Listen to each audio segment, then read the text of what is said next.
asalaamu calaykum kusoo dhawaada aas kaafiya taasoo ah weydii kaafiya mar kale iyo maalin kale aada u mahadsantihiin intaa kasoo qayb gasheen videogan waxaan rabaa inaan idhaahdo soo dhawaada ciid wanaagsan ciidii afooda inagu soo haysa markaa soo dhawaada walaalahay haddaad subscriber tihiin aadaa u mahadsantihiin haddaynayna ahayna ha ilaawina inaad subscribe ka taabatiin kuna dhufatiin baalka si aad ogeysiisu heshiin mar walba video soo bandhigo insha allah snapchatkayga iyo instagramkaygana ha ilaawina inaad soo follow garaysiin marka maanta waxaan ka bilaabeynaa xiribaha ama sunniyaha qof walba suu yaqaano sunniyaha marka aan sameyno kadib waxaan ku xijinaynaa concealerka inaynu ku nadiifino si sunniyaheenu ay usoo baxaan qurux iyo nadiif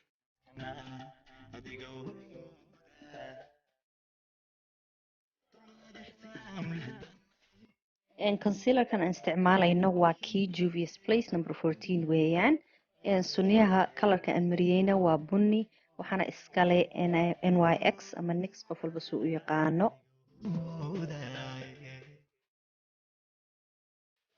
concealerkan waxaan u isticmaalaynaa primer ahaan oo kor maxaa la yidhahdaa isha dusheedana waan marinaynaa si hadhow toole marka aan marinayo maxaa la yidhahdaa eyeshadowga udhag usoo baxo kadibna waan set garaynaynaa haddana waxaan qaaday Juvia's Place baladkooga kalarka bunniga ah ayaan ku bilaabaynaa xagga qaybta creaska ayaan marinaynaa ama isha meesha lafta ay ku taalo ayaan ka bilaabaynaa aad bay muhiim u tahay in aad eyeshadow markaad marinaysid aad si fiican u baahisid si uuna harsh edges u lahaanin ama yacni line folfolxun uuna u noqon si fiican aad isku dhex gelisid weeyaan markaa hadda saasaan sameynaynaa orangekan ayaan qaadaynaa oo markaa aan kasii dul marinaynaa kalarkii bunniga ahaa markaa orangekan waxaan marinaynaa qaybta yar ee ka sarreysa bunniga ayaan rabnaa iyo orangeka inaan isdhex gelino kalarka huruudda ah ayaan u sarreysiinaynaa oo xaggii orangekan wax yar ka sarreysiinaynaa kan waxaan rabnaa kalarada inaan la kala garan meeshay ka bilaabmaan iyo meeshay ka dhammaadaan oo si qurux badan oo isla socota ay u dhex galaan ayaan rabnaa kalaradu marka iminkana waxaan bilaabaynaa in aan cut crease sameyno cut crease oo saa yacni sharp u ah ma rabno laakiin waxaan rabnaa waxoogaa yar inaan nadiifsano meesha si kalarka dambe aan marinayno u daad soo baxo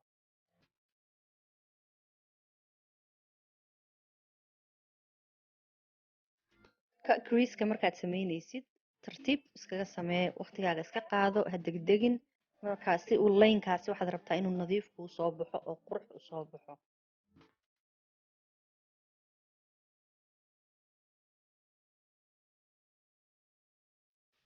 concealerka aan isticmaalayno waa isla midkii Juvia's Place isla midkii baan isticmaalaynaa inaynu cut creaseka ku sameyno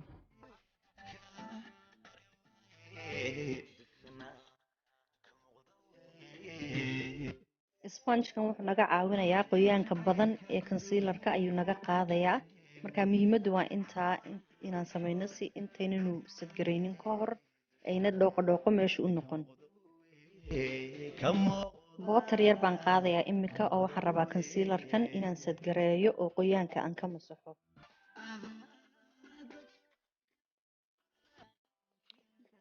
paletkan color pop ayaan qaadaynaa xabadda huruudda ah oo la moodo xoogaa dhalaal inay leedahay ayaan marinaynaa qaybtii aynu marinay concealerka oo waxaan rabnaa xaggaasi inuu dahabi huruud yar xiga kalar yaroo qurux badan oo aduu soo baxaaya dee isha soo saaraya ayaan marinaynaa waxaan idinka codsanayaa walaalahay videoyaashan waqti badan bay qaataan marka la sameynayo marka hadday idin cajabiyaan annagana nagu caawiya inaad like ii saartiin sidoo kalena aad subscribe-ka taabatiin waa bilaash markaa subscribe-ka iyo like-ka nagu caawiya wixii kaamanta ama codsiyood haysiina insha allah videoga hoosteeda igu soo qora waan soo dadaalayaa haddii ilaahay raahdo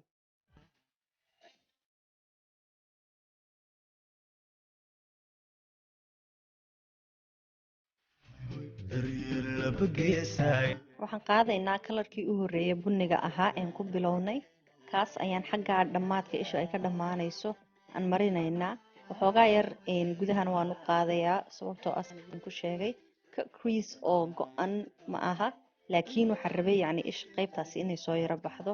Marka kalarkaa ayaan rabaa inaan si fiican u baahiyo oon xagga ka dhammaato ishu aan mariyo. Kadibna waxaan ku xijisiin doonaa kalarkii orangekii anigoo dhinaca isha gudaheega waxoogaa u dhaqaaqaya.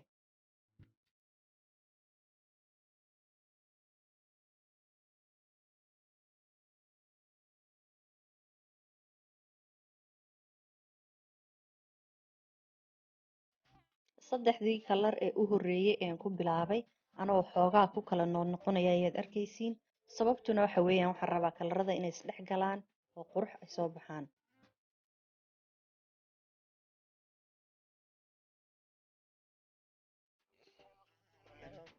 Geesaha ayaan rabaa inaan iska nadiifiyo si uu kalar go-an u soo baxo eyeshadow-gaygu. Wixii igu daadaatana aan iska masaxo. Kadibna eyelinerkaan qaadayno waa NYX eyelinerkooga oo madow. Kaas ayaan rabaa inaan indhaha dushooda yaro marsado. Waxba saa wing liner ma rabo. Waxaan rabaa keliya yacni inay isha ay soo baxdo meesha aan ku xidhi doono eyeshadow-ga. Iminkana waxaan marsanaynaa Morphe primer. Wejigayga ayaan sii diyaarsanayaa oon u diyaarinayaa foundationka.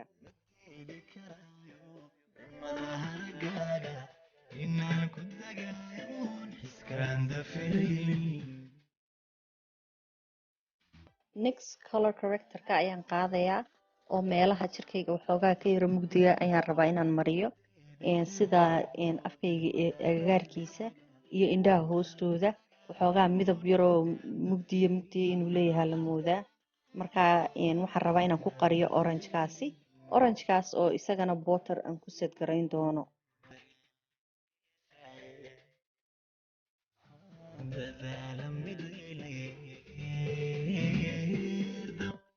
Butterkan ayaan isticmaalayaa oon ku set garaynayaa color corrector-kii.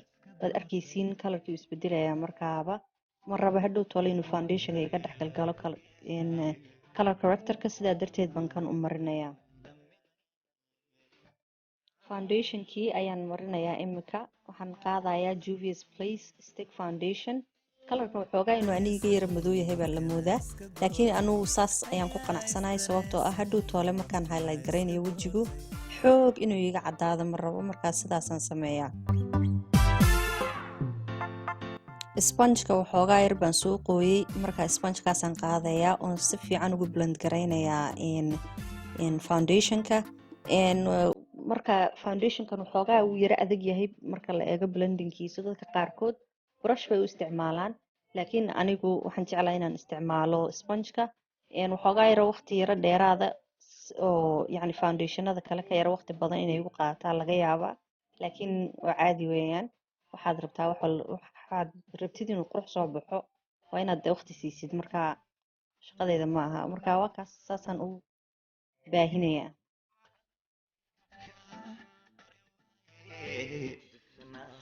concealerkii Juvia's Place ayaan qaadayaa oo highlight ahaan aan u isticmaalayaa. midkan aan isticmaalaya imika waxaan filayaa inuu yahay number 16. waxoogaa kii aan u isticmaalayay xiribahayga waxoogaa uu ka yara cad yahay, laakiin waxaase dhib ma laha. hadhow toole wejigaaga yacni waxoogaa kalar ayaad ku samaynaysaa, markaa waxaad u baahan tahay markaad mid cad marinaysid mid indhahaaga soo saaro si indhahaaga ay usoo baxaan wejigaaga ay kasoo baxaan indhuhu.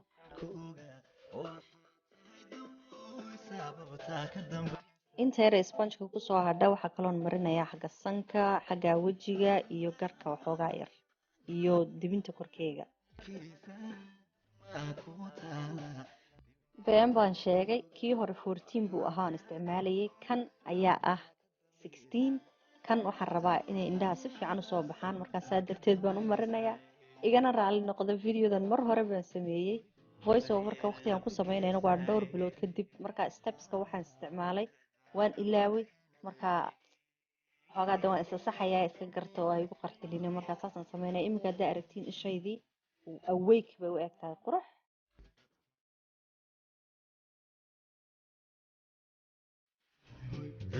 waterkan airspun la dhaho ayaan qaadayaa, kaas ayaan markaa ku sad garaynayaa concealerkii iyo indhaha hoostooda iyo meelahaasi. Waxaa kaloon samayn doonaa in yaroo dheeraadana waan ku dayn doonaa xagga indhaha hoostooda si hadhow toole markaan u samaynayo kalarada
gasheen. Asalaamu calaykum.